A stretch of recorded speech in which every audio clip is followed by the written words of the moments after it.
All right, hello. It is April 4th, 2021. It's time for my uh, weekly wrap up here. I read 4 books this past week. I am also going to start saying, talking about what I'm currently reading in these, so I'm also going to be talking about that. But first up, the first book that I read last week, I did finally finish up Leaves of Grass by Walt Whitman. This is a poetry collection. It is 460 pages of straight free verse, which is a lot even when you're talking about a great American poet like Walt Whitman. Whitman was, of course, one of the major influences on pretty much all American poetry that came after him. He wrote entirely in free verse. He was known as being extremely sexually explicit. By today's standards, he's not, but you can definitely tell, especially because Whitman was super gay, and it's very obvious. But I mean, it's a great set of poetry. I would maybe suggest not reading it straight through, and instead reading it, in little chunks. If you were to read this one as well, overall, I did end up giving it 5 out of 5 stars though, because like I said, it is great poetry. It's just a lot at once. After that, I finished up a book for school that is The Adventures of Tom Sawyer by Mark Twain. I'll put up a picture there. Obviously, I've read Tom Sawyer before, but this is one that I was rereading for the 7th graders, so they're going to be reading that next.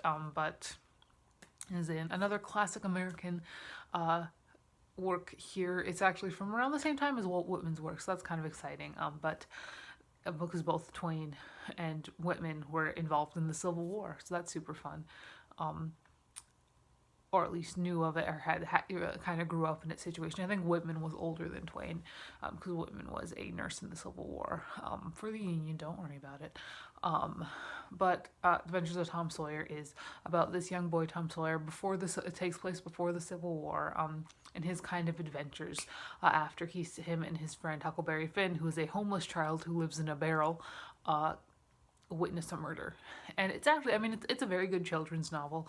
I think the first time I read Tom Sawyer, I was in 2nd grade. I think because I was homeschooled in 2nd grade, and my dad took over my English work, and he made me read Tom Sawyer.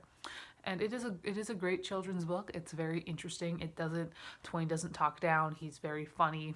It's a good time. Huck Finn remains, I think, one of the greatest American literary characters of all time. So that's pretty chill. Then I read probably the most exciting book for anybody watching this. I read The Invisible Life of Addie LaRue by V.E. Schwab. This is a beautiful book of the month book. But this is the story about a girl who, in early 1700s in France, or is it late? I think it's like 1714. Yep, 1714. She makes a deal with the darkness, and then it ends up she lives forever, like with her youth, perfect health. However, every time she moves out of somebody's sight, they forget about her. And so it follows her life, but then one day she meets a boy who remembers. It was a really good one. I love V.E. Schwab's writing. I love how she puts all of her stories together. This is a very meandering story, okay? It's not super plot heavy. It's mostly just kind of watching this girl explore this world and seeing how she has been influential on everything, even though she can't actually be somebody who was ever credited for anything. It was beautiful. Honestly, beautiful is the best word I can use to describe this book. It was beautiful. The writing was beautiful. The characters were beautiful. I didn't quite cry, but I feel like I was probably very close to crying. It was just a fantastic sort of story and journey, and I did really, really enjoy it. I thought it was a lot of fun. I thought it was really interesting, and it was amazing. Every time I read V.E. Schwab, I don't read her books as often as I feel like I should. I still haven't finished the stupid Shades of Magic trilogy. I'm just blown away by how fantastic of a writer she is, and how this book was amazing. I gave it 5 out of 5 stars. It was so good. I think I gave everything 5 out of 5 stars this week. I'm pretty sure I gave Tom Sawyer 5 stars too, because it's amazing. Then I read an ebook, and that is it's kind of an ebook zine situation. It's only about 40 pages, but that is Chronic by Emma Jones. I'll put up a cover here. I will also leave the link to this one down below. It is an ebook only kind of story talking about chronic pain, chronic illness. This is actually written by my friend Emma. We met on the Lord of the Flies fanfiction.net archive in like 2014. And then we just kind of been internet friends ever since. She came out, she's from New York City. She came out to North Dakota before the pandemic last year. It's really fun, but this is just, it's a very personal story about her experiences with like chronic illness and chronic pain and all the shit that she has to go through with that. It's really, really interesting, really, really well written. Like, Emma is a fantastic writer.